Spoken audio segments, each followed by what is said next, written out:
तर मुसळीत एका लहान मुलाचा असा अर्धवट कट केलेला चेहरा आतमध्ये आहे, म्हणजे त्याचं मुंडकं आहे आणि ते असे उसळीने त्याला खेचतात.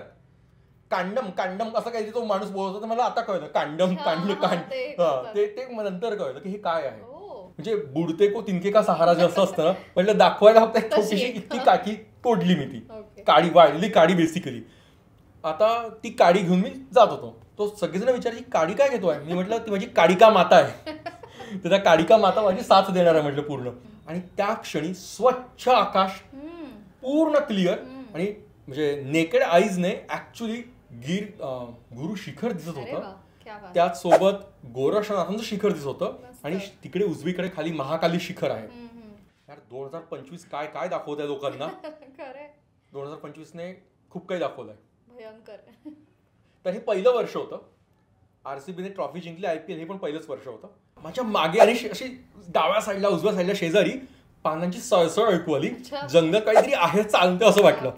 मागे वळून बघणार तर मला ये जवानी है दिवाणी रणबीर कपूरचा डायलॉग आठवला की कभी जंगल में पीछे मुड़ के नहीं देखे कुछ आवाज आए तो, कुछ आवाज आए तो. त्यांची भाजी, खिचडी, कढी, पोळ्या सगळ्याच होती तिथं. आम्ही जेवलो एवढ्या मोठ्या थाळ्यामध्ये घेऊन. इतकी चविष्ट भाजी होती. एक तर भूक लागली खतरनाक आणि जबरदस्त भूक लागली होती आणि गरम गरम चविष्ट भाजी. आणि हे दातार बापू हे मुसलमान होते, स्वतः मुस्लिम होते. सो तो एक सुंदर हिंदू मुस्लिम ऐक्याचं एक प्रतीक आहे. आता दातार पर्वतावरचं हे मंदिर oblique Dargah.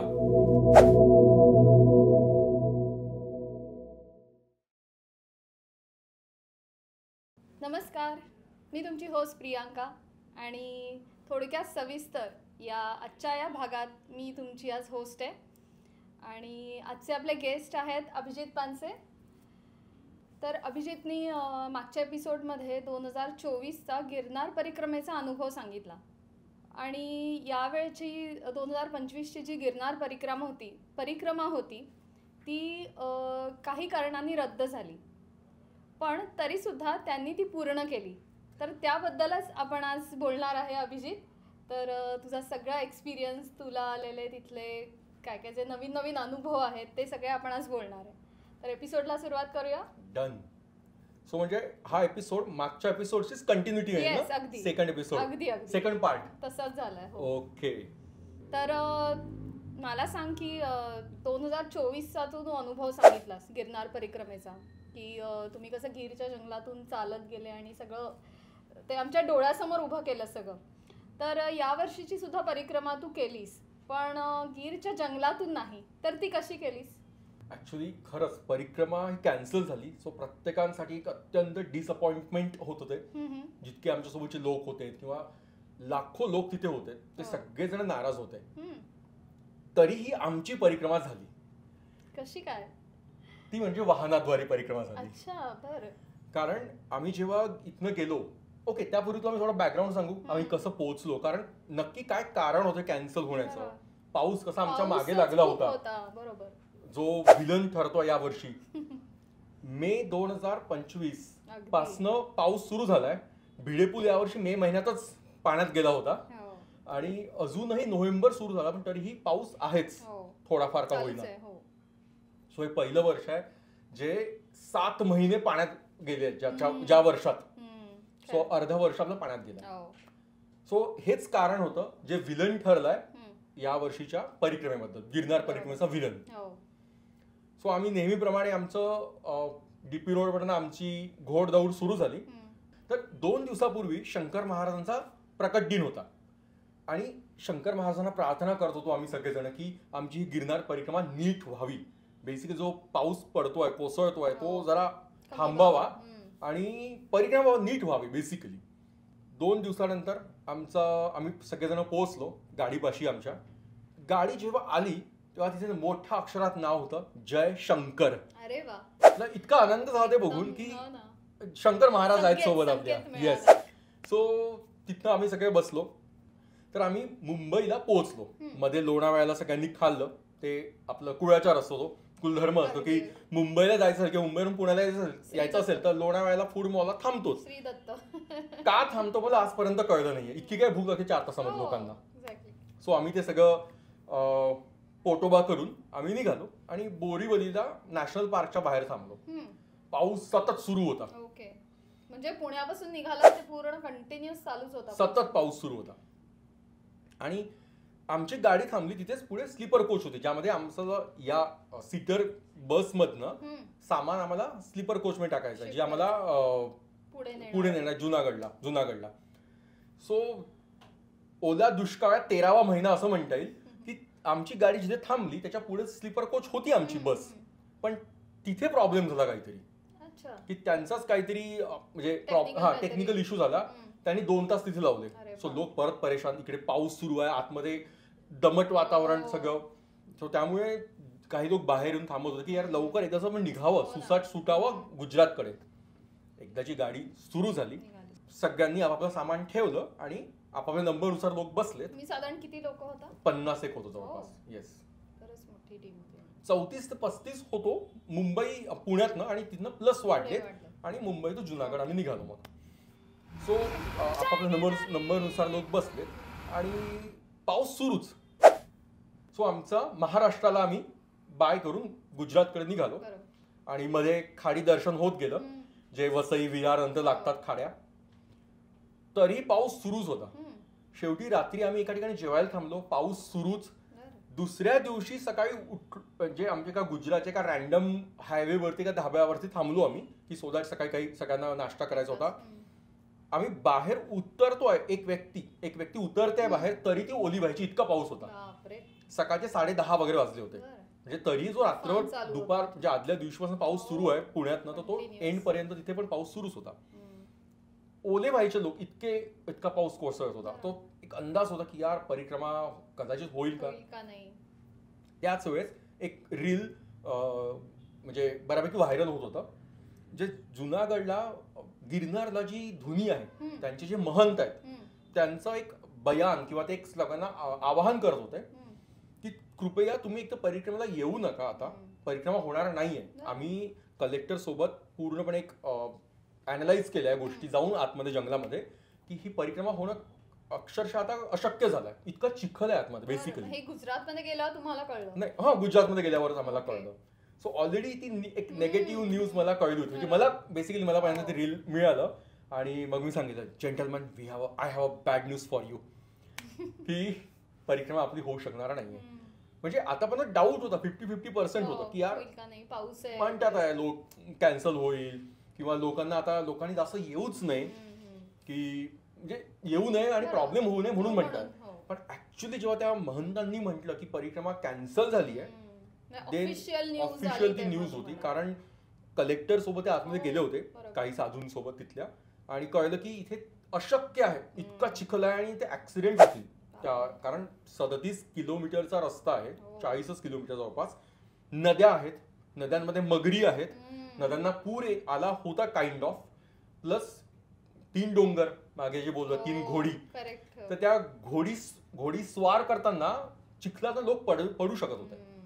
So it was very difficult overall. Yes. So म्हणून ती परिक्रमा कॅन्सल करण्यात आली.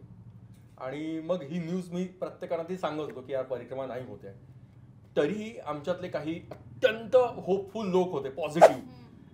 ग्रुप लिडर राजश्री, तिची बहीण सुचित्रा, हे म्हणत होते की यार होईल, आज नाही होणार, काय आपण जाऊ देऊन सगळं स्वच्छ उजाडलं असेल किंवा एक दिवस कॅन्सल होईल. आपल्याकडे 5 दिवस आहे म्हणे, आपण तिथे 5 दिवस तिथे राहतोय, आपलं बुकिंग आहे 5 दिवस हॉटेलचं.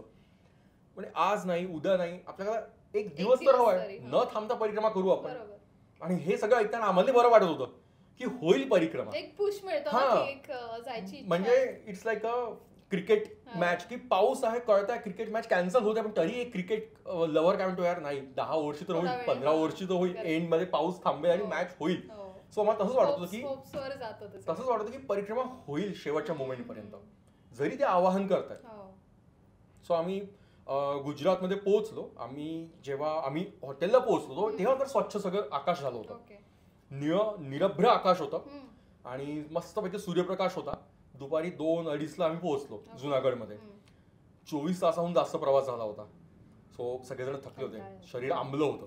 सो सर्वजण आपल्या रूम वरती जाऊन बाहेर आले, फ्रेश झाले, कोणी स्नॅक्स तिथे खाल्लं आणि मग सगळं विचार करतो की आता करायचं काय.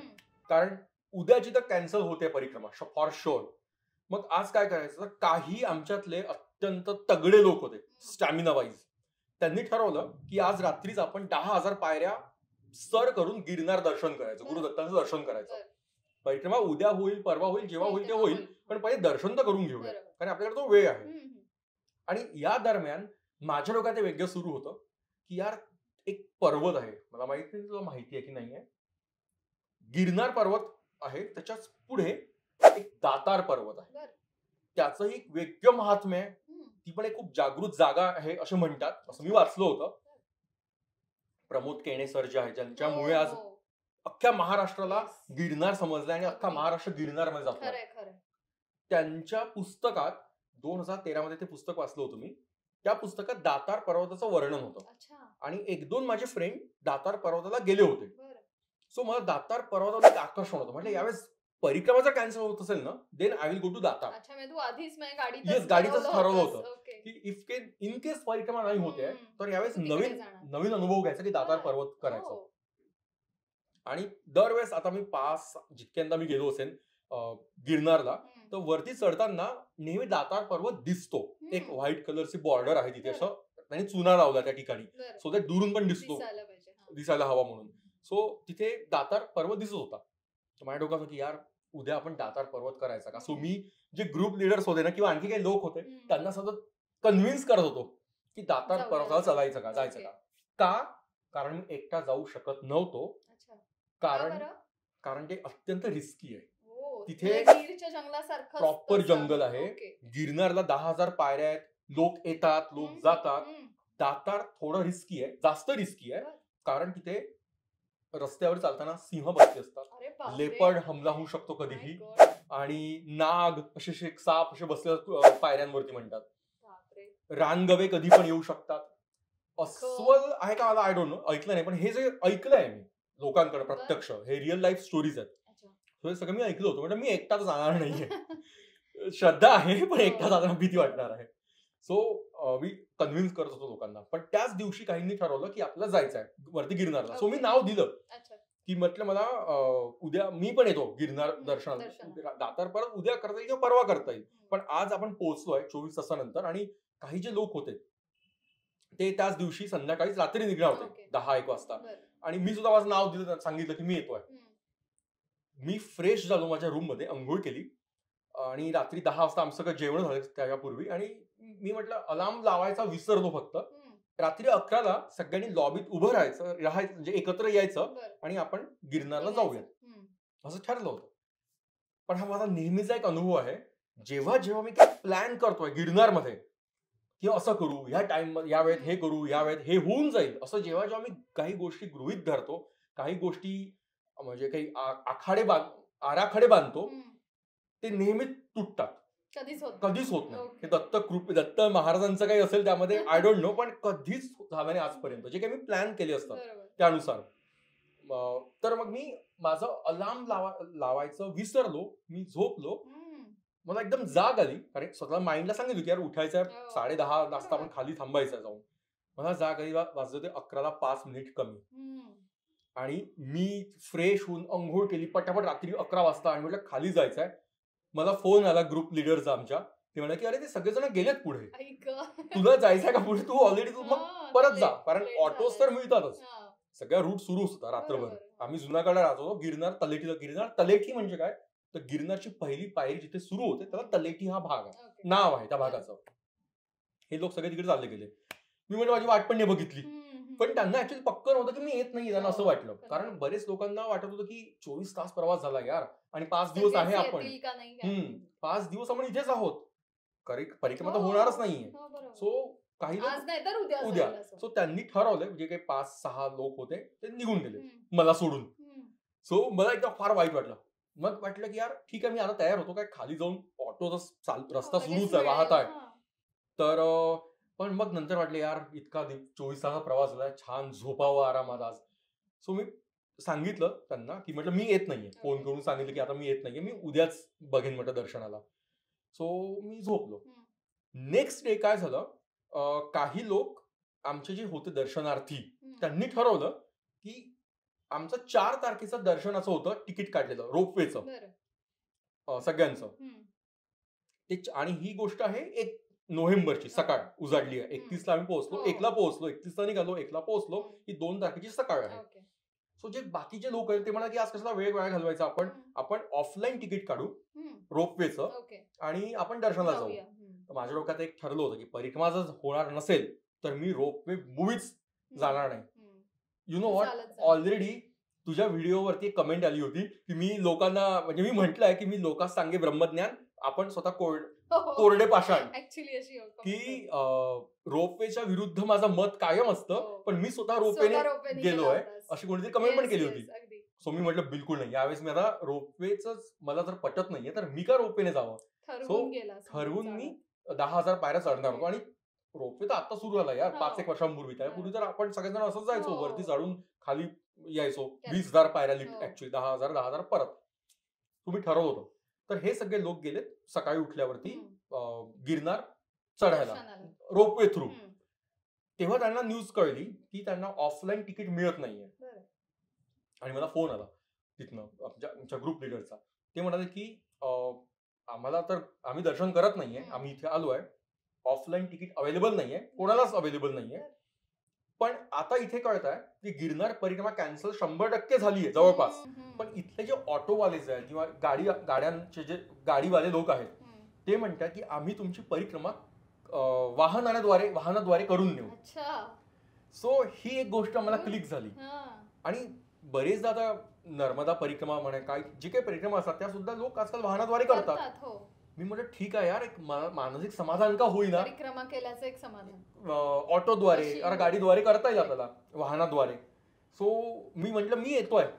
ती म्हणे तयार राहा, ताबडतोब तयार राहा. आमचं बरेच जे लोक आहेत 40-20-25 लोक ते ऑलरेडी गेले आहेत ऑटोने. प्रत्येकाने आपले ऑटोज केले आणि परिक्रमा ते निघून गेले.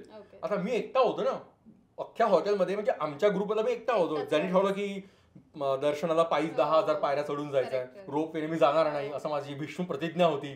चंग बांधला होता मी त्याचा. सो मग फोन आला की कॅन्सल झालाय मुळातच तिकीट सगळ्यांच्या. सो आपण ऑटोने वाहनाद्वारे जातोय. मी म्हटलं मी आत्ताच तयार आहे, रेडी, मला फक्त 10 मिनिटं दे, मी तयार होतोय. मी रेडी झालो आणि आमचं ऑटोद्वारे आमची वाहनाद्वारे परिक्रमा सुरू झाली. मी मागे बसलो होतो. ती गंमत का सांगतोय की परिक्रमेत खूप त्रास होतो ओव्हरऑल. तुमच्या लिटरली बॉडी एक अगदी पिळून निघतो तुमचं शरीर. मी ऑटोत मागे बसलो होतो, बाकी काही जे लोक होते पुढे होते. आणि तो रस्ता इतका खराब होता, नेक्स्ट लेवल खराब. ज्या प्रकारे मी बाउन्स होत होतो लिटरली, म्हटलं यार परिक्रमा परवडते एक वेळेस, इथे माझे हाडं खिळखिळे होणार आहेत. म्हटलं फिजिओथेरपीचा घ्यायला पडावी नाही गेल्या तेच अवस्था होती माझी. इतका धडधड, मी अक्षय दोन्ही धरून हवेत माझा बूड हवेत ठेवलं होतं की ते आपटू नये 10 वेळा खुर्च्यांवरती खालच्या त्या याच्यावरती बेंचवरती. सो अशा प्रकारे आमची परिक्रमा सुरू झाली. तर यावेळेस तुला आतून परिक्रमा करायला जमली नाही तर तू बाहेरच्या रूट काही डिस्कवर केलास का रिक्षाने जी परिक्रमा केलीस? ऍक्च्युअली तेच फिलिंग आलं की आतापर्यंत म्हणजे गेल्या अगणित वर्षांमध्ये गिरनार परिक्रमेत बाहेरून कोणी परिक्रमा केली आहे पहिलं म्हणजे पहिली घटना होती, म्हणजे पहिलं वर्ष होतं यार. 2025 काय दाखवतंय लोकांना. 2025 ने खूप काही दाखवलंय भयंकर. तर हे पहिलं वर्ष होतं. आरसीबीने ट्रॉफी जिंकली, IPL हे पण पहिलंच वर्ष होतं. तू समझा? हाँ. नाही तू समझा नाही. सॉरी. आणि गिरनार परिक्रमा जंगलातनं सोडून बाहेर रस्त्यातनं करताय हे पण पहिलंच वर्ष होतं. सो कमिंग बॅक टू आवर परिक्रमा. तर आमची परिक्रमा सुरू झाली रोडने, वाहनाद्वारे. आम्ही म्हणजे अगदी खिळखिळ आम्ही झालो होतो मागे बसून मागच्या सीटवरती. आमचं पहिलं गाव लागलं एक राणापूर नावाचं गाव. म्हणजे जुनागड वरनं आम्ही निघालो आणि एक गाव होतं त्याचं नाव होतं राणापूर की राणपूर असं काहीतरी गाव होतं त्याचं. तिथे एक सुंदर मंदिर होतं शिवाचं आणि श्रीरामांचं. तिथली एक स्पेशालिटी यासाठी तुम्हाला ते का आठवतं ते गाव स्पेशली, त्या शिवाच्या मंदिराबाहेर त्रिशूळाच्या आकारातले 3 बेलाची झाडं होती. म्हणजे 1, 2, 3 आणि त्या निमूळ ते थोडे असे वाटत होते दुरून दुरून बघताना की ते असे त्रिशूळासारखे 3 बेलांचे झाड दिसत आहेत. सो 3 शूळ होते ते लिटरली. आणि मग शंकराचं दर्शन घेतलं, तिथलेच बेलपत्र तोडलीत आणि शंकरांना वाहिलीत. त्याच्यानंतर श्रीरामाचं दर्शन घेतलं. त्याचं पण स्थापत्य खूप सुंदर होतं, म्हणजे बघण्यासारखं होतं.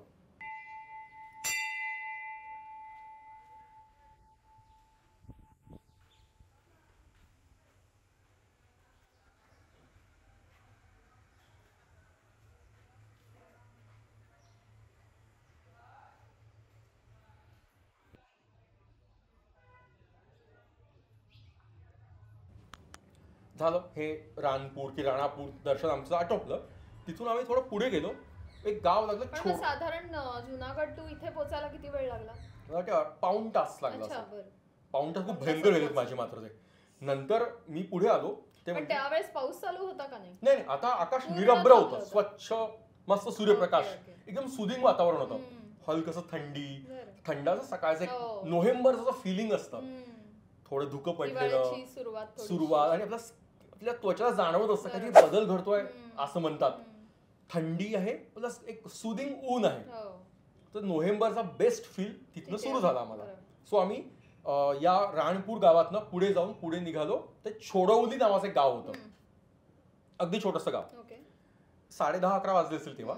आणि तिथे खोडियार मातेचं मंदिर होतं. आता खोडियार माता गुजरातमध्ये खूप महत्वाची देवी मानली जाते, जिचं वाहन मगर आहे. सो बरेचदा असं बघताना वाटतं की नर्मदा माताचं मंदिर वाटतं. सो अनेकांना वाटलं ही खोडियार माता नाही म्हणजे नर्मदा माताचं मंदिर आहे, पण नाही, ते होतं तेच त्या देवीचं. जिची मगर ही वाहन आहे. आणि आजूबाजूला असे काही देवीचं म्हणजे होतं की शेंदूर लावली देवी, जिचं एक फिलिंग याचं की हिंगलाज माता जी आहे पाकिस्तानमध्ये, तसं तिची एक आठवण निर्माण येईल तसं काहीतरी रिसेम्बलन्स होतं. छोटंसं मंदिर गावातलं, पण छान होतं, म्हणजे फील गुड फॅक्टर. बस तिथे एका पंडित तिथला जो माणूस होता किंवा त्याच्या बाहेर एक दुकानदार होता, त्याने मला खूप सुंदर इन्फॉर्मेशन दिली गुजराती भाषेत, कारण हिंदी त्यांना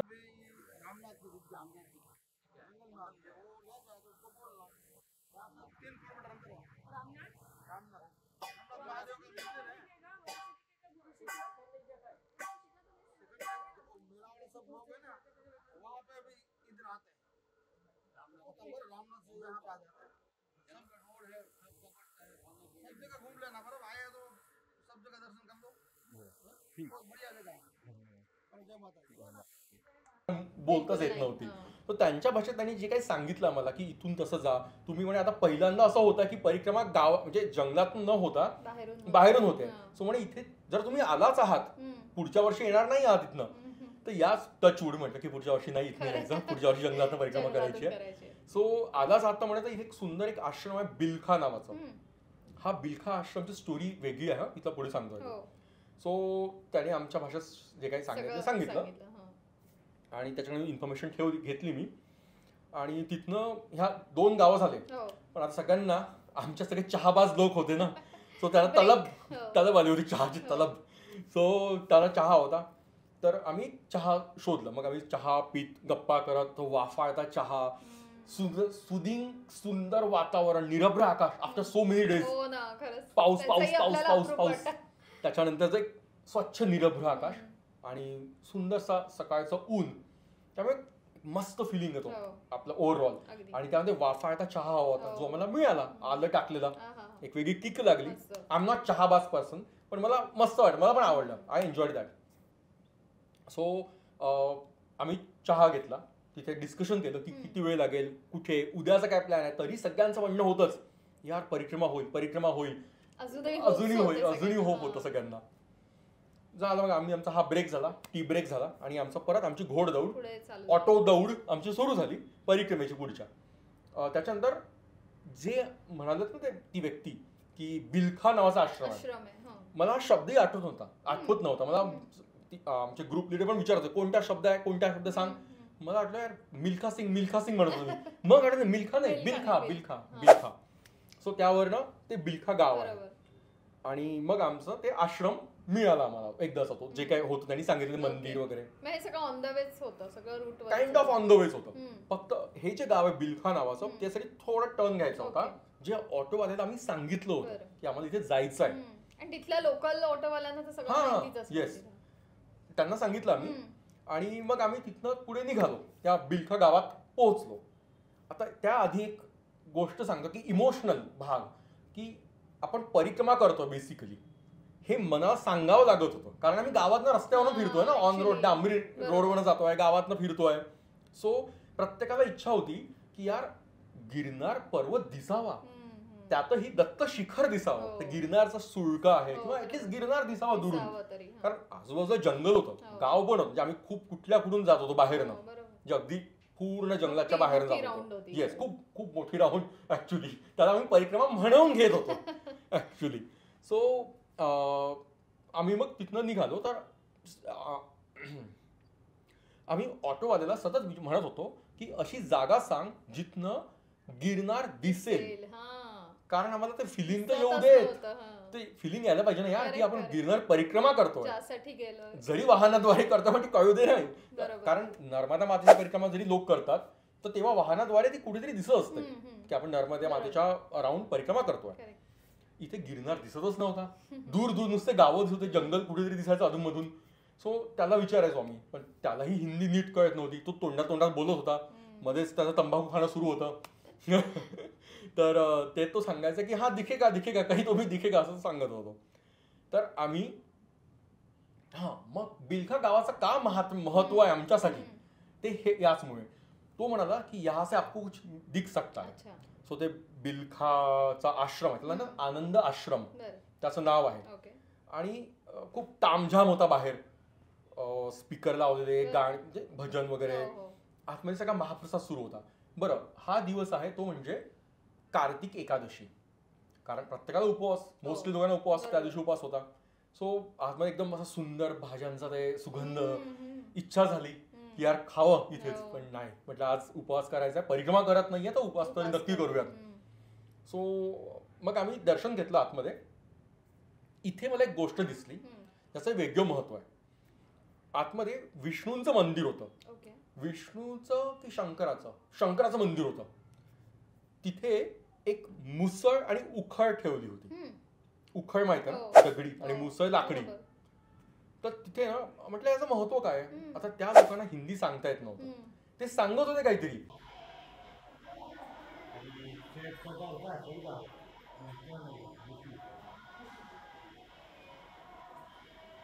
पण ते कळत काहीच नव्हतं.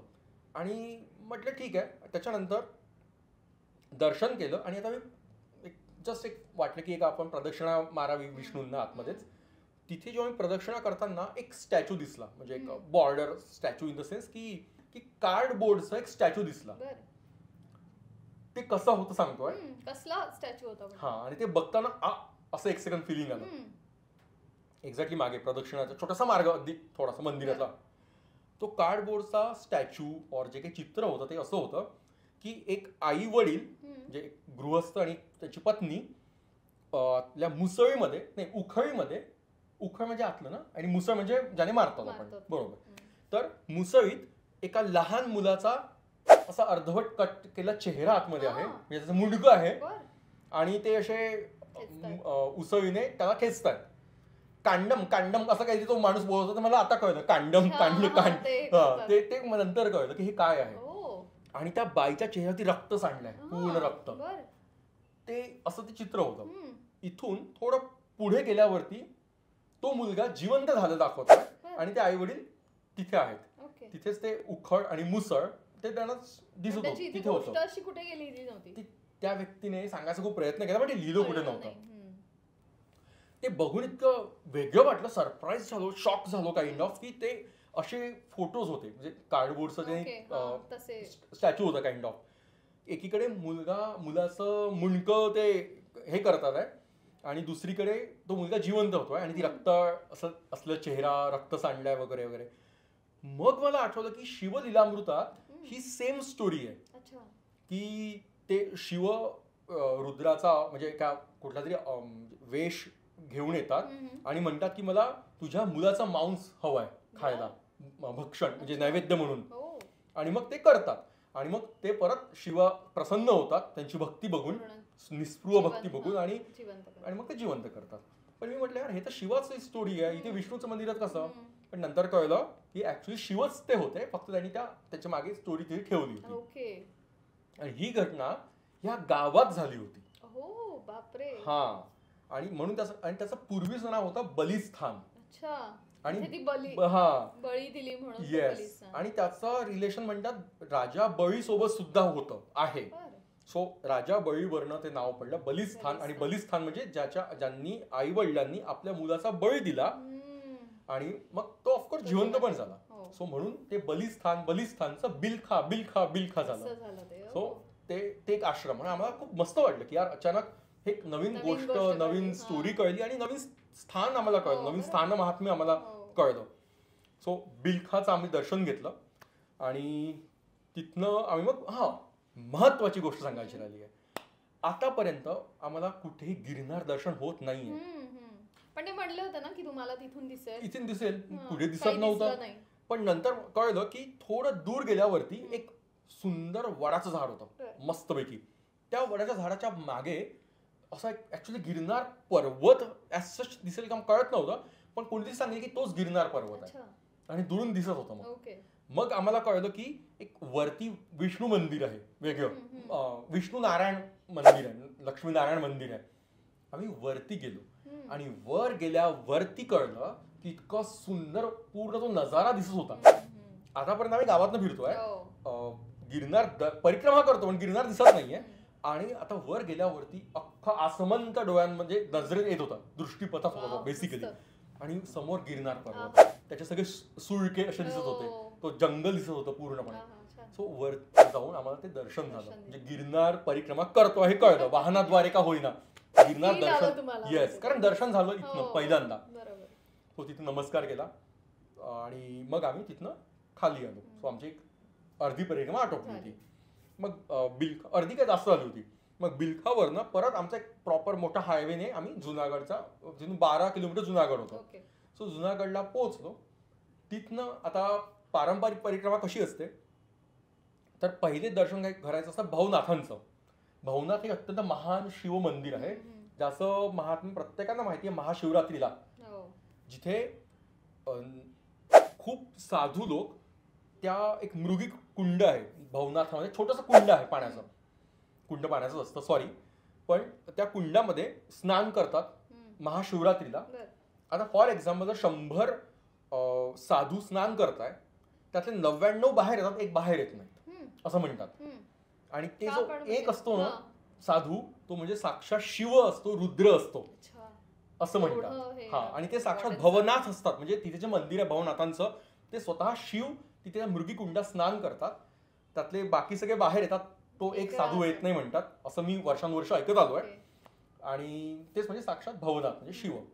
सो तर परिक्रमेच्या स्टार्टिंगला भवनाथांचं दर्शन घ्यायचं असतं आणि शेवट दर्शन परत घ्यायचं असतं परिक्रमा आटोपल्यावरती. सो आमचा ऑटोवाला त्याने फार शॉर्टकट मारला की चला यांचं आटोपलंय सगळं, आता जुनागडला हॉटेल पर्यंत पोहोचलो होता. माझ्या डोक्यात आलं यार एका वर्षानुवर्ष तिथे रस्ता माहिती आहे ना, म्हटलं यार हा आपला हॉटेलला नेतोय परत. म्हटलं सांग त्यांना हॉटेलला नाही जायचंय, भवनाथांना जायचंय, परत गिरनार तलेकीला जायचंय. मग त्याने परत सांगितलं त्याने आपला ऑटो बदलला गावातनं आणि आम्ही परत भवनाथाला गेलो. भवनाथांचं दर्शन घेतलं. म्हणजे जे टेक्निकली करतात ते सगळं संपूर्ण केलं की दर्शन केलं भवनाथांचं शिवाचं. आणि तिथे मग कम्प्लीट साष्टांग लोटांगण घातलं मी. मला फार आवडतं तसे साष्टांग लोटांगण घालायला. आणि त्याच्यानंतर आमची परिक्रमा तिथे पूर्ण झाली. किती वेळ साधारण गेला? आय थिंक 3-3.5 तास जस्ट हार्डली. येस.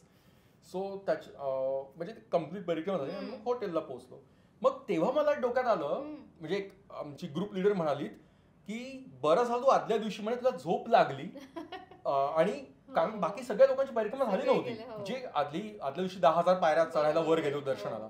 आणि म्हटलं यार बरं झालं मग मी गेलो नाही. म्हटलं माझी परिक्रमा तर झाली आहे कागदावर आणि मला मानसिक भावनिकरित्या समाधान मिळालं. सो अशा प्रकारे ती परिक्रमा झाली कम्प्लीट. आणि मग निश्चिंत होऊन आम्ही हॉटेलला परत आलो. तर अभिजित, जसं तू मगाशी म्हटलास बोलता बोलता की आम्ही दातार पर्वताला सुद्धा जाणार आहोत, तर खरंच तुम्ही गेलात का तिकडे? फायनली दातार पर्वत झालं. ह्या वर्षी माझं एक स्वप्न पूर्ती झाली ती. त्यात सुद्धा बरेच अडचणी आल्यात ऍक्च्युली. त्या म्हणजे अशा की सुरुवातीला कारण प्रत्येकाला सोमनाथला जायचं होतं, कारण सोमनाथ तिथून जवळ असल्याने. सो काय व्हायचं की काय झालं की आता आमचं पूर्ण परिक्रमा आटोपली होती, पण उद्या दुसऱ्या दिवशी काय करायचं. तर अनेकांनी ठरवलं जे परिक्रमा ज्यांनी केली नव्हती ते म्हणाले की आज रात्री आपण परत एकदा 10,000 पायऱ्यांवाला ग्रुप निघाला की चढायचंय. मी तेव्हाही म्हटलं हा दातार बरोबर काही नक्कीच दिसत नाही कोणाचं, तर मी येतो म्हटलं तुमच्यासोबत यावेळेस. हे थर्ड नाईट और सेकंड नाईट वाली गोष्ट आहे. आणि मी त्यांना हो म्हणालो, सगळं फिक्स झालं. आता 11 वाजता नाही तर 8 वाजता इथे सगळ्यांनी यायचंय, जमायचंय. 8 वाजता 7:30ला निघायचंय. हे करताना आमची जी ग्रुप लिडर होती सुचित्रा, तिने पोल टाकला कोणाकोणाला सोमनाथला यायचंय ग्रुपमध्ये त्यांनी नावं द्या, आणि ज्यांना नाही फक्त सोमनाथवाल्यांचा तिने पोल टाकला. सो प्रत्येक जण नाव आहे, आम्ही सोमनाथला, सोमनाथ सोमनाथ. 15, 20, 23, 25 सोमनाथच म्हणताय. I was feeling insecure. म्हटलं दातार होईल की नाही होईल, कारण मी एकटा जाऊ शकत नव्हतो, मी जाणार पण नव्हतो. शोध हवे होते आणि कोणीच येत नव्हतं दातारला, सगळ्यांना सोमनाथला जायचं होतं. सो मी परत फूस लावली जरा की हा दातार करूया, दातारला जाऊया, आपण करायचं ते वेगळा पर्वत, कारण परिक्रमा झाली नाही म्हणजे दातार पर्वत तर करूयात, खूप वर्षापासून ऐकतोय आपण त्याबद्दल. सो मग माझ्या 10 वेळा मागे लागल्यामुळे, विनंती केल्यामुळे सुचित्रा आणि राजश्रीने पोल टाकलं की दातार पर्वताला कोण जाणार आहे. 4-5 नावं आहेत फक्त, ती पण मीच म्हणत होतो की यार जाऊयात, दातार पर्वत करूयात आपण. सो काही लोकांनी मग दातार पर्वताला हो म्हटलं की उद्या सकाळी हा ग्रुप सोमनाथला जाणार आणि हा इतके जे 5-6 जे आहेत निवडक मावळे ते दातार पर्वत सर करणार. आणि त्यात मग परत माझा प्रॉब्लेम, परत मी म्हणजे दोलायमान अवस्था झाली अशी माझी, धर्मसंकटात पडलो. कारण ह्या लोकांना मी सांगितलं रात्री 8 वाजता आपण निघू गिरनार चढायला 10,000 पायऱ्या, आणि सकाळी आपण पोहोचूच शकत नाही. म्हणजे आम्ही रात्री दर्शन करतोय, सकाळपर्यंत कधी येणार परत हॉटेलला, आणि परत त्या अवस्थेत मी दातार पर्वत कसा चढणार. सो परत एकदा त्या ग्रुपला म्हटले यार मी नाही येऊ शकत, आज मी कॅन्सल करतोय, आणि दातार पर्वत म्हटलं मला ते सोडायचं नाहीये. सो आमचं मग मी त्यांना नाही म्हटलं, ते परत जो ग्रुप होता ते निघालेत रात्री 7:30-8ला गिरनार चढायला 10,000 पायऱ्या. आणि मी परत शांतपणे आपल्या हॉटेलमध्ये झोपलो. आणि दुसऱ्या दिवशी सकाळी 6:30ला सगळेजण तयार फ्रेश दातार पर्वताला. हा तेव्हा उठलो, तेव्हा अलार्म लावला होता आठवणीने. सो मग सकाळी 6:30ला अगदी तयार होऊन आमचं नेहारी चहा वगैरे घेऊन आम्ही हॉटेल लॉबीत आलो. तिथनं ऑटोज केलेत की आम्हाला ज्यांना जायचं दातार पर्वताला.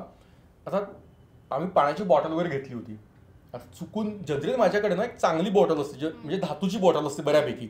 ह्यावेळेस मी तिथलीच आपलं मिनरल वॉटर्स जे असतात ती बॉटल मी घेतली होती. आतमध्ये जेव्हा मी गेलो तेव्हा जंगल सुरू झालं. प्रॉपर जंगलच आहे. हा प्रॉपर जास्त घनदाट म्हणता एक वेळेस. तर आमचा ऑटोवाला पहिल्यांदा काय कन्फ्युजन झालं की वरपर्यंत दातारला फक्त 3,500 पायऱ्या 4,000 पायऱ्या. तर कोणाला असं वाटलं की 4,000 पायऱ्यांचा जो एक रस्ता आहे बाहेरनं तो ऑटोवाला नेणार आहे आपल्याला, पण ते नंतर कळलं की असं अशक्य आहे. सो पायऱ्या चढायच्या होत्या आणि आय वॉज रिअली एक्सायटेड की मला पायऱ्या चढून जायचं आहे, नो ऑटो वगैरे. माझं टेन्शन गेलं की ऑटोवाला वरती नेत नाहीये, फक्त गेटपर्यंत नेतोय. म्हणजे चला आपल्याला चढायच्या पायऱ्या. रंगात एवढी एनर्जी आली होती ना की 10,000 पायऱ्या कधी चढणार आणि हे कधी करणार असं माझी अवस्था होती, कारण परिक्रमा कॅन्सल झाली होती. सो ती फुल एनर्जी मला यात इन्व्हेस्ट करायची होती, यूज करायची होती. तर आमचा ऑटो त्या गेटपर्यंत पोहोचला. तर तिथे जे वन विभागाचे जे लोक असतात त्यांनी प्रत्येकाची बॅग चेक केली पहिल्यांदा. आणि त्या बॅग चेक करताना त्यांनी त्यातनं जे काही प्लास्टिकचे असतील गोष्टी त्या काढून टाकल्या. सो माझी पाण्याची जी बॉटल होती ती मिनरल वॉटर व्हाईट प्लास्टिक ज्याला म्हणतो आपण, ती त्यांनी काढून टाकली. आणि बाकी मग माझ्याकडे पाणी पण नव्हतं. सो मी मग वरती म्हणजे पहिल्या पायरीला पोहोचलो. तर जसं आमचा ऑटो पुढे दातार पर्वताच्या कमानीपर्यंत जात होता प्रवेशद्वाराला, तर ऑलरेडी घनदाट जंगल सुरू झालं होतं. आणि मी सहज डावीकडे बघितलं तर मला दिसला एक अप्रतिम पिसारा फुललेला मोर. आणि इतकं सुंदर दृश्य होतं ते. आणि त्या दिवशी मला एकदम क्लिक झालं की यार आज वैकुंठ चतुर्दशी आहे. वैकुंठ चतुर्दशी म्हणजे हरिहर भेट आणि त्या दिवशी असते. खरं तर दुसऱ्या दिवशी म्हणजे पौर्णिमा, कार्तिक पौर्णिमेला मोराचं दर्शन होणं फार शुभकारक मानलं जातं, शुभ शकून मानलं जातं. कारण कार्तिक पौर्णिमा म्हणजे कार्तिकेय स्वामींचा जन्मदिन.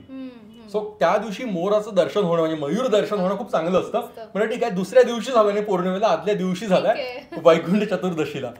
तर एकच मोर नाही, पुढे आणखी मोर दिसत होते आणि अगणित, म्हणजे आय थिंक त्या दिवशी आम्ही 10 ते 12 मोर बघितले. आणि ते जंगल, घनदाट जंगल. म्हणजे चला मयूर दर्शन झालंय, शुभ शकून झालाय. दातार पर्वत आता आपण चढणार आहोत सर्व मावळ्यांनी मिळून. इन्स्पिरेशन मिळाली का? येस, अगदी. त्यानंतर स्टार्टिंगलाच आम्ही तिथे नारळ वाढवतात बेसिकली. मी नारळ घेतलं, पहिल्या पायरीवरती ठा केलं, तिथे पाणी जे असतं ना पहिल्या पायरीवरती असा अभिषेक केला.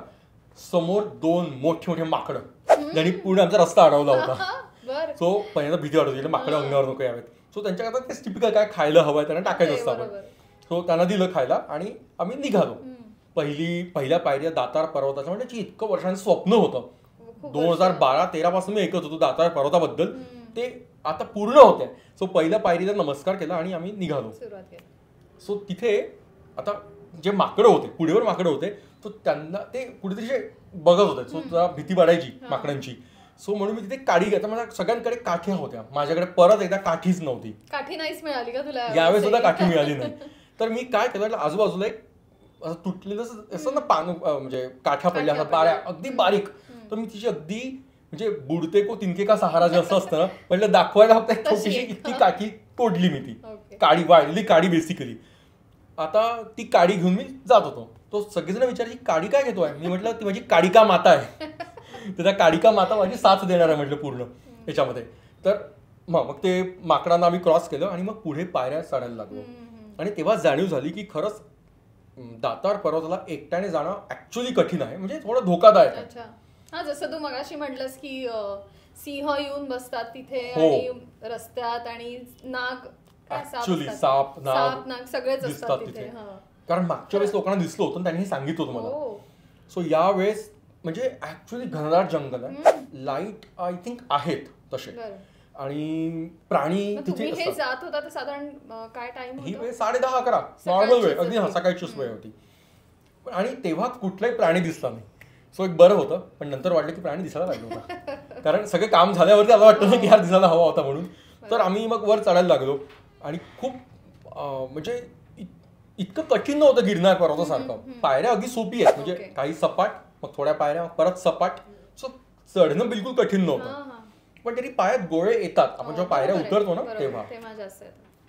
आणि तरी ऍक्च्युली काय व्हायचं की मी लोकांना विचारायचो की इथे सिंह असतात का?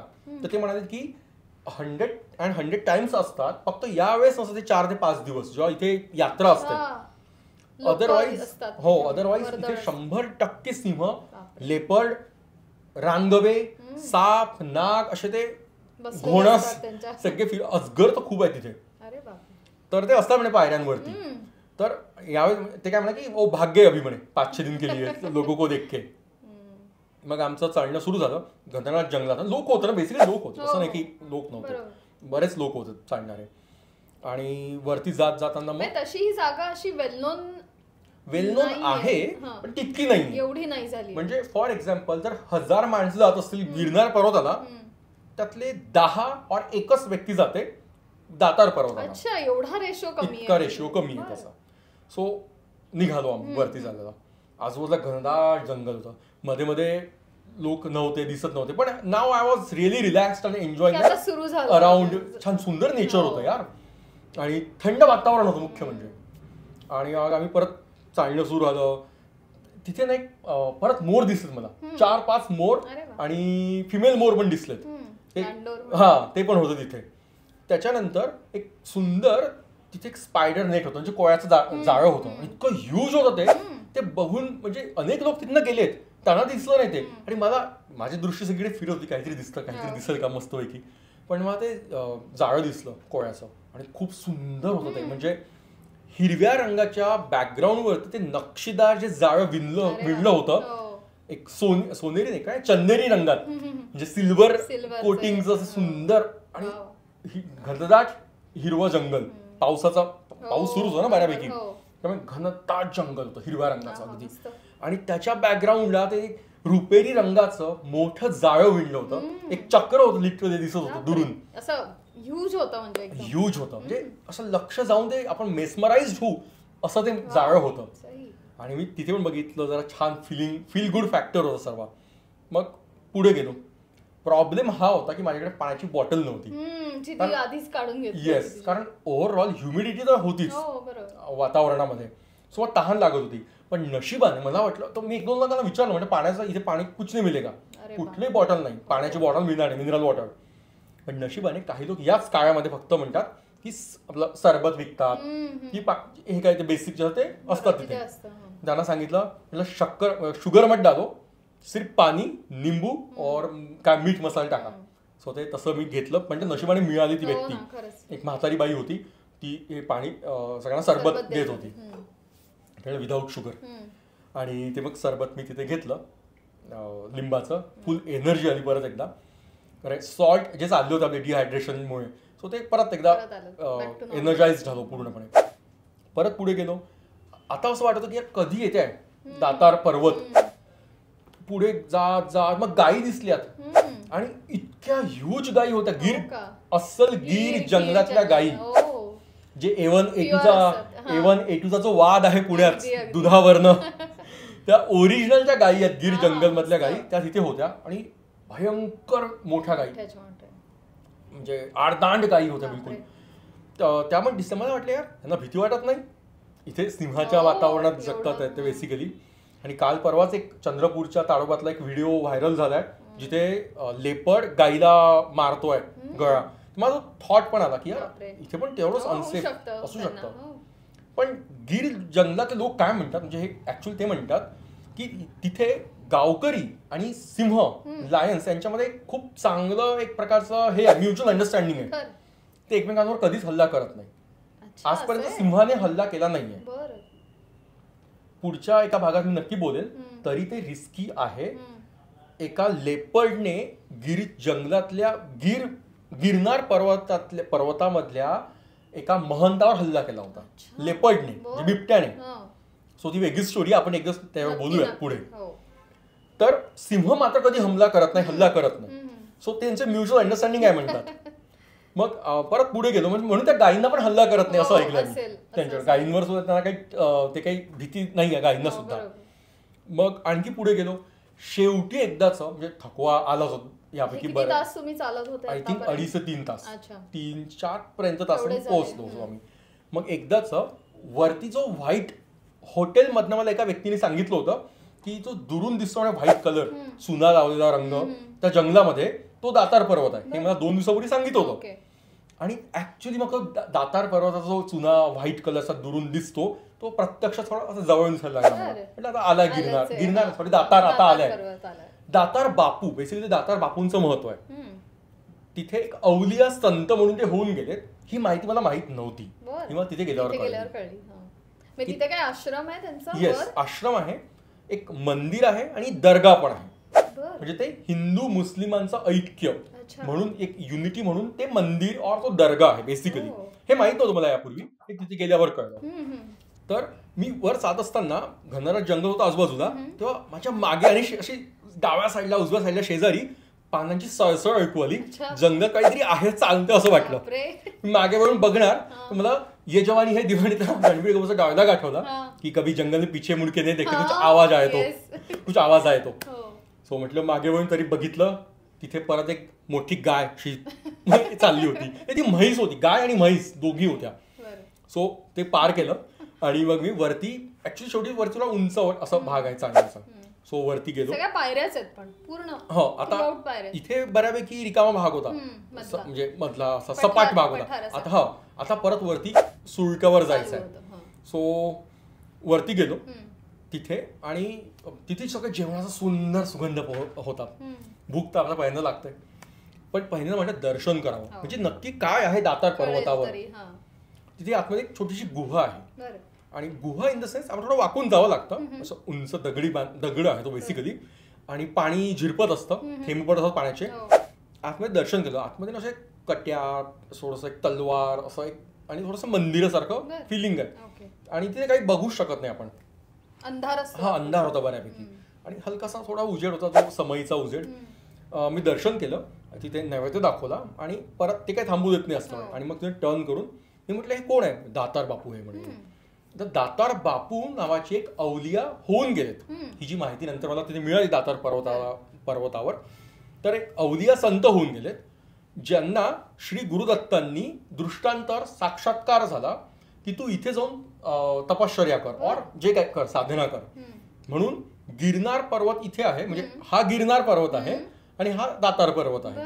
सो इथून हा सगळं दिसतो असतो पॅरलल आहे, म्हणजे असा तो एक्झॅक्टली पॅरलल आहे. सो तिथे दातार बापूंनी मग तिथे तपश्चर्या केली, और जे काय केली. आणि हे दातार बापू हे मुसलमान होते, स्वतः मुस्लिम होते. सो ते एक सुंदर हिंदू मुस्लिम ऐक्याचं एक प्रतीक आहे. आता दातार पर्वतावरचं हे मंदिर ऑब्लिक दर्गा, म्हणजे मंदिरामध्येच दर्गा आहे. मंदिर हे जे आहे ना दगडी म्हटलं मी, गुहा सांगितले, त्याला आपण मंदिरी म्हणू शकतो, किंवा त्यांची समाधीची किंवा त्यांची जागा जिथे बसायचे. तिथे आतमध्ये गुहा आहे म्हणतात, जिथनं ते आतमध्ये जायचे आणि तिथे तपश्चर्या करायचे वगैरे, जिथे दत्तगुरूंचा त्यांना साक्षात्कार झाला और व्हायचा. सो आणि त्याच्या बाहेर आल्यावरती तिथे दर्गा आहे प्रॉपर. बरं, त्या दर्ग्यावरती चादर तर हिरवी आहे, पण जे झेंडे लावले आहेत ना, ध्वज लावले ते केशरी आहेत. सो ते एक वेगळं, तो हिंदू मुस्लिम ऐक्याचं ती जागा आहे. सो तेव्हा मला कळलं की हे मंदिर पण म्हणता येईल आणि हा दर्गा पण म्हणता येईल. सो केशरी ध्वज आणि हिरवी चादर, फारच भन्नाट. तर हो. आणि मग आमचं झालं, नमस्कार दर्शन झालं, आणि जे बरेच लोक, मी खूप पुढे निघून गेलो होतो, मी खूप फास्ट चालत होतो, तर मी बऱ्यापैकी पुढे होतो, मी 2 तास पुढे होतो लोकांच्या. आणि म्हटलं यार हे लोक येत आहेत की नाही येत आहेत, सोबतचे जे होते. मी तिथे, आणि ते जेवायची खूप सुंदर सोय होती तिथे ना, ह्यूज ताट होते, जे असे इतके ताट, थाळा म्हणतात का, अच्छा ते थाळा होते, त्याला थाळी म्हणू शकत नाही आपण, ते ह्यूज होते. तिथनं घ्यायचं आणि तिथे त्यांची भाजी, खिचडी, कढी, पोळ्या सगळ्याच होती तिथं. आम्ही मी जेवलो एवढ्या मोठ्या थाळ्यामध्ये घेऊन, इतकी चविष्ट भाजी होती. एक तर भूक लागली खतरनाक, आणि जबरदस्त भूक लागली होती, आणि गरम गरम चविष्ट भाजी, पोट भरून जेवलो. नमस्कार आधी केला होता, दर्शन झालं होतं, म्हटलं आता विठोबा झाला, आता पोटोबा करूया. सो दर्शन झालं, खाणं झालं.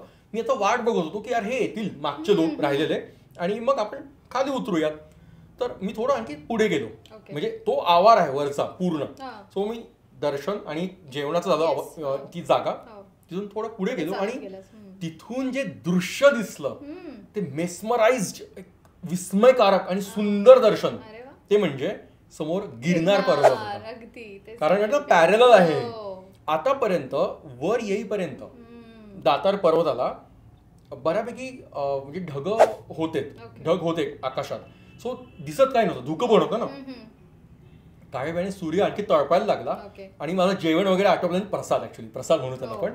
ते खाणं झाल्यावरती, महाप्रसाद घेतल्यावरती, मी जेव्हा तिकडे गेलो त्या साईडला जिथे तो व्हाईट चुना रंग लावला दिसतो, त्या दगडापर्यंत गेलो, आणि मग अचानक मी बघत होतो समोर ढग. विचार मनात आला विचार की यार गिरनार पर्वत इथेच आहे ना, मग दिसत का नाहीये. म्हटलं यार हे जरा जाऊ देत ढग, आणि काही क्षणात ते ढग क्लिअर झाले, आणि सूर्यप्रकाश आला ना एकदम स्ट्रॉंग, ते धुकं स्वच्छ झालं, आणि पुढे ऍक्च्युली गिरनार पर्वत दिसत होता, आणि गिरनार पर्वतावरील जैन मंदिर दिसत होते दूरनं, आणि देवीचं मंदिर म्हणजे अंबाजी माता जे म्हणतो आपण, 5000 पायऱ्यांवरती आहे ती अंबाजी माता दिसत होत्या, ते मंदिर दिसत होतं. त्याच्यानंतर हे दिसत होतं, पण विचार आला यार मेन गिरनार दत्तगुरूंचं शिखर दिसत नाहीये, गोरक्षनाथ शिखर दिसत नाहीये. कारण इतकं दिसलं, परत तिथे ढग होते आणि धुकं होतं. थोडा वेळ तो गेला, मग मी तर ते बसलो, मग काही आपले जितके काही स्तोत्र माहिती होती ते स्तोत्र म्हटली, काही जे काही म्हणायचं ते म्हटलं मी तिथे. 2-2.5 तास थांबलो होतो मी, आणि ह्या लोकांची वाट बघत होतो बाकीच्या माझ्या मागचे. मग काही वेळानंतर ते दिसलेत मला आलेले, त्यांचं दर्शन. तोवर काय झालं ना, ते मंदिर बंद झालं. अच्छा. हा, त्याच्या आधीची एक इम्पॉर्टंट सांगायची आहे गोष्ट. आम्ही सगळे बसलो होतो, जेवण झालं होते, सॉरी महाप्रसाद घेणं झाला होता, आणि अचानक सगळ्यांनी उठवलं तिथल्या लोकांनी. ते म्हणे आरतीची वेळ आहे आता, आणि सगळ्यांना असे एक उभं केलं सगळ्यांना. म्हणजे ही गुहा, त्याच्या पुढे इकडे डाव्या साईडला स्त्रियांचा असा एक लाईन, त्याच्या मागे एक पुरुषांची एक लाईन, तिकडे सेम तशी, आणि एकमेकांकडे पाठ करून, हा चेहरे करून नाही. ते काय मला कळलं असं का करतायत ते. नंतर त्यांची आरती सुरू झाली. तो डमरू किंवा तो मृदंग वाजायला लागला, आणि तिथे आपली अशी नॉर्मल जी आरती असेल तशी नसून तर एक ह्यूज असं पॅन सारखं होतं, आणि त्यात कोळसे होते, निखारे होते, आणि सुंदर धूप जाळत होता, ऊद जाळत होते ते, आणि त्याची ती आरती होत होती. त्याच्यामुळे इतकं वातावरण बदललं. तो सुगंध, उदाचा सुगंध तो नाकात दरवळत होता, आणि एक असं वेगळं वातावरण निर्माण झालं. वाईफ खरंच भारलेलं वातावरण होतं, कारण ते सगळीकडे धूर पसरायला लागला त्याचा निखाऱ्यावरती. ऊद आणि राळ जाळत होते ते. आरती झाली, मृदंग थांबला, आणि मग त्यांनी ना सगळ्यांना, जे माणसांच्या मागे पुढे अशी लाईन होती, सगळ्यांकडनं ती अशी ती आरती, ज्याला आपण आरती म्हणतोय, तर तो पूर्ण धूप सगळ्यांकडनं दिला, आणि प्रत्येकजण ते धूपाचं हे घेत होते. इतकं सुंदर होतं ते वातावरण की मला दॅट वॉज अनएक्सपेक्टेड की असं पण इथे असतं म्हणून. सो कधीही कोणी दातार पर्वताला गेलात तर ती आरती नक्की अटेंड करा, जी 12:30 और 12-12:30 असते, आणि ही अनएक्सपेक्टेड हो, ती गोष्ट खरंच जबरदस्त तिथली. ते सगळं झालं की मग म्हटलं आता किती वेळ वाट बघावी. नेमके तेव्हाच हे लोक आलेत, आमचे राहिलेले मागचा ग्रुप, आणि तोवर मग हे आल्यावरती मला आणखी भूक लागली, आणि मी परत जेवलो, आणि ती भाजी इतकी चविष्ट होती यार. वांग बटाटा खूप दिवसानंतर खात होतो. हे नैवेद्य, हा महाप्रसाद खाणं झाला आमचा, आणि त्याच्यानंतर मी परत एकदा त्याच साईडला गेलो जिथनं गिरनार पर्वताचं दर्शन होत होतं, त्या व्हाईट रंगाच्या ठिकाणी दगडाच्या जवळ. यावेळी विचार जो होता माझ्या मनात की इकडचा भाग तर दिसतोय, जैन मंदिर दिसतंय, अंबाजी माता दिसतंय गिरनारवरनं, पण गुरु शिखर दिसत नव्हतं. आणि त्या क्षणी स्वच्छ आकाश, पूर्ण क्लिअर, आणि म्हणजे नेकेड आईजने ऍक्च्युली गुरु शिखर दिसत होतं. त्याचसोबत गोरक्षनाथांचं शिखर दिसत होतं, आणि तिकडे उजवीकडे खाली महाकाली शिखर आहे, त्यावर नंतर बोलत एकदा, ते महाकाली शिखर पण दिसत होतं. सो दातार पर्वतावरनं गिर दर्शन कम्प्लीट. जैन दर्शन, जैन मंदिर, नेमिनाथांचं दर्शन, अंबाजी मातेचं दर्शन, गोरक्षनाथांचं दर्शन, दत्तगुरूंचं दर्शन, आणि मग कालीमातेचं दर्शन. आणि हे दातार पर्वतावरनं, जे वर्षानुवर्ष अदर वे राऊंड सुरू होतं की तिथून इकडे बघायचो आपण. सो यावेळी हे दर्शन झालं तिथनं. इकडे पण जरा साष्टांग लोटांगण घालून नमस्कार केला दत्तगुरूंना या जागेवरून, दातार पर्वतावरनं, आणि सगळीकडे मग दर्शन करून आम्ही सगळेजण खाली निघालो. सो मी 3दा तिथे महाप्रसाद खाल्ला, खूप मस्त होतं, चविष्ट. सगळं दर्शन झालं. तिथे एक बापू आहेत, म्हणजे ते हिंदू आहेत, जरी थोडा मुस्लिम टच आहे, पण ते तिथे महंत आहेत बेसिकली. ते दर्शन देतात प्रत्येकांना. सो सगळ्यांनी त्यांना नमस्कार केला बाहेरून, त्यांचा असा म्हणजे थोडा बंद असतो सगळं दरवाजा, ते खिडकीतून दर्शन देतात. आम्ही सगळ्यांनी त्यांना नमस्कार केला, आणि आम्हाला सांगितलं, मला काहीच माहिती नव्हतं की तुम्ही त्यांचा नमस्कार करा. ते बाहेरून आपण त्यांना नमस्कार करायचा, ते असे आशीर्वाद देतात आपल्याला दुरून, आणि मग आम्ही सगळं करून मग खाली निघालो. तर अभिजित, दातार पर्वतावर हे जे तू मंदिराबद्दल सांगितलंस तेवढंच तिथे बघण्यासारखं आहे का आणि काही आहे तिथे? तर दातार बापूंचं मंदिर किंवा दर्गा असं काही म्हणता येईल तिथे. तर त्याच्यावर ऍक्च्युली नवनाथांचा एक डोंगर आहे, तिथे नवनाथांची धुनी आहे, आणि ती कायम जागृत आहे वर्षानुवर्ष, असं लोक म्हणतात. मला पूर्वी मी गेलो होतो 10 वर्षापूर्वी गिरनारला, तेव्हा मी म्हटलं होतं की यार मला तिथे जायचं आहे दातार पर्वताला, आणि नवनाथांच्या धुनीला पण जायचं आहे. तर ते लोक म्हणाले तिथे की एकटं तर मुळीच जायचं नाही, कारण दातार पर्वताला तुम्ही जाऊ शकता एक वेळेस एकटं सुद्धा, पण नवनाथ धुनीला मुळीच जायचं नसतं. तिथे खूप प्राण्यांची भीती म्हणतात.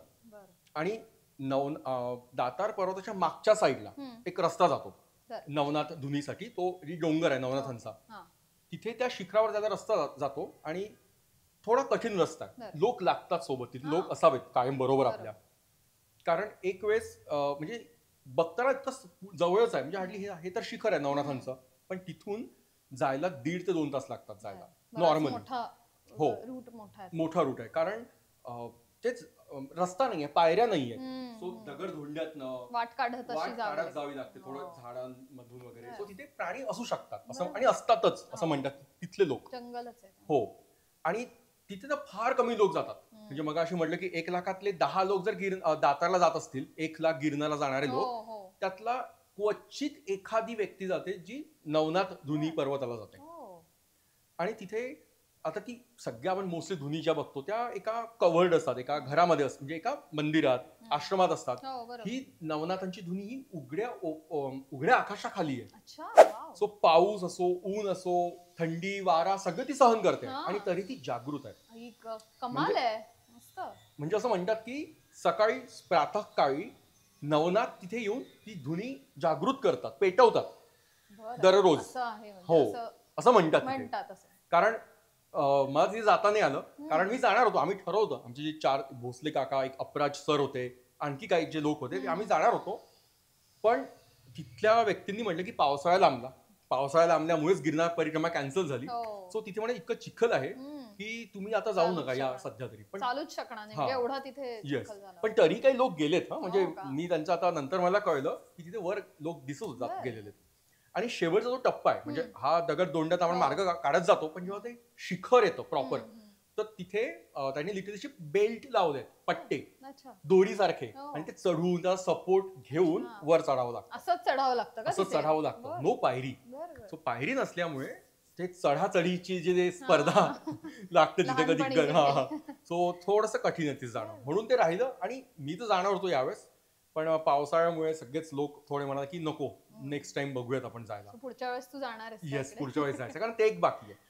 नवनाथांची धुनी बाकी आहे, आणि दुसरं म्हणजे कमंडलू तीर्थाकडून मागचा एक रस्ता जातो, तो म्हणजे महाकाली शिखर. म्हणजे गुरु शिखराच्या पुढे एक छोटंसं शिखर दिसतं, ते महाकाली डोंगर और महाकालीची गुफा आहे तिथे.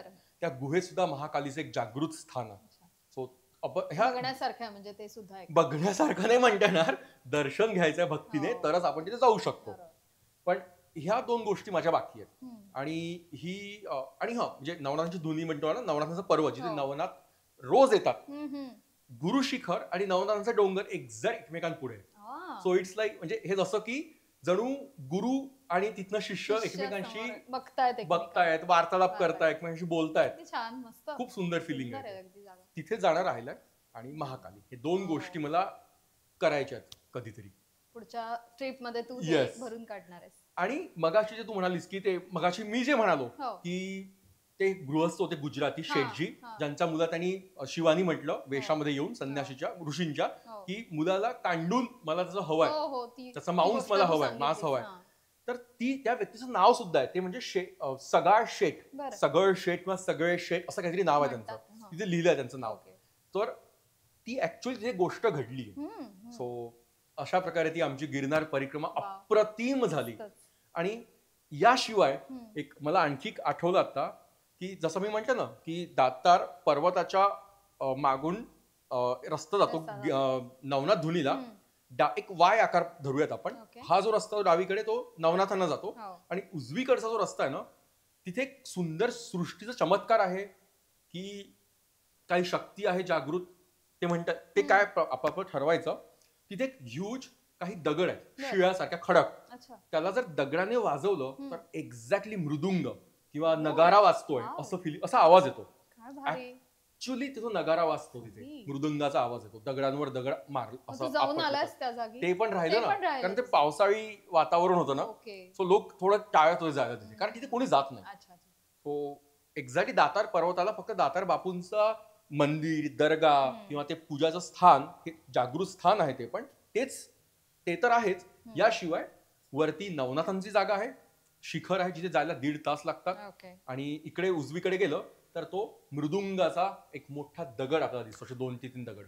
तर दातार पर्वताला म्हणजे दातार बापूंची जागा आहे, जागृत जागा आहे, ते स्थान, मंदिर, दर्गा काही पण म्हणू आपण त्याला. याशिवाय नवनाथांची जागा आहे, जायला 1.5 तास लागतं सांगितल्याप्रमाणे. आणि हा उजवीकडे जो रस्ता जातो तो ऍक्च्युअली तो खडक, तो दगड जो आहे मृदुंगाचा मोठा दगड आहे, मोठा आहे, म्हणजे असा ह्यूज आहे बऱ्यापैकी. आणि तिथे जे काही लहान दगड पडले असतात ना, आणि जसा वाजवला तर ऍक्च्युअली मृदुंगाचा आवाज येतो ऐकू. म्हणजे खूप सुंदर नगारा वाजतो लिटरली तिथे. सो अशी ह्या 2 खास जागा आहेत. दातार पर्वत म्हणजे फक्त तेच नाही तर त्याशिवाय सुद्धा आहेत नवनाथांची जागा आणि ती नगराची जागा. सो खाली परत बंदरं भेटले, बंदरं मिळालं तिथे मला. त्यांना आपण काहीतरी खाऊ घातलं, खाली आलो, छान तिथे आणखी सरबत वगैरे आमचं असं सरबराई झाली. आणि परत एकदा ऑटोत बसून आम्ही आमच्या हॉटेलला आलो. मध्ये परत मयूर दर्शन झालं, अप्रतिम मयूर, म्हणजे कमीत कमी 15 ते 16 मयूर दर्शन झालं. आणि येताना वाटलं यार एकदा प्राणी दिसावा आता तरी, आता लायन, आता सिंह दिसावा, काहीतरी दिसावं, वनगाय दिसावी, काहीतरी रेडा बिडा. नाही दिसलं यार, काहीच दिसलं नाही. कोणता असतो तो मोठा प्राणी असतो गवा, तो पण दिसला नाही. गवा पण दिसतात, हा गवे तिथे आहेत, रानगवे भरपूर आहेत, ते पण दिसलं नाही. पण एकंदर आमची अशी जी वर्षानुवर्षी इच्छा होती की दातार पर्वताचं दर्शन व्हावं, ती पूर्ण झाली. आणि ती ऍक्च्युली पूर्ण सुफळ संपूर्ण दातार दर्शन झालं. आणि अशा प्रकारे आम्ही हॉटेलला परत आलो. ओके, तर अशा पद्धतीने तुझं दातार पर्वत दर्शन झालं. तर मग त्यानंतर तू गिरनार दर्शन केलंस का? 10,000 पायऱ्या चढल्यास? ती एक वेगळी स्टोरी आहे. परत अच्छा, अजून स्टोरी आहे. ती एक वेगळी स्टोरी आहे आणि आपण त्यावरती, दत्त जयंती येते, आपण त्यावरती परत एकदा पॉडकास्ट करूया. तू यार असशील तर, इफ यू आर रेडी तर करूया. नक्की, डन. मग तर आता आम्ही वाट बघतोय की दत्त जयंतीच्या गिरनार स्पेशल एपिसोडला. सो अभिजित, फारच छान आजचा एपिसोड झाला आणि मस्त आम्हाला सफर घडून आणलीस तू दातार पर्वताची आणि अशा या सगळ्या तुझ्या प्रवासाची. Thank you so much. मस्त आपल्या प्रेक्षकांना सुद्धा खूप आवडलं असणार आहे आजची दातार पर्वताची गोष्ट. दातार पर्वताची गोष्ट आपला फार आवडला हा शब्द. आणि ऍक्च्युली थँक यू की परत एकदा ती मला सुद्धा भावनिक, इमोशनल आणि मेंटली परत माझी ती परत दर्शन यात्रा झाली. दातार पर्वताची गोष्ट परत एकदा नव्याने मला पण सांगता आली और ती बोलून घेतली गेली. सो थँक्यू सो मच आजचा एपिसोड बघितल्याबद्दल. आणि थोडक्यात सविस्तर या यूट्यूब चॅनलला सबस्क्राईब करा, लाईक करा आणि शेअर करा. धन्यवाद.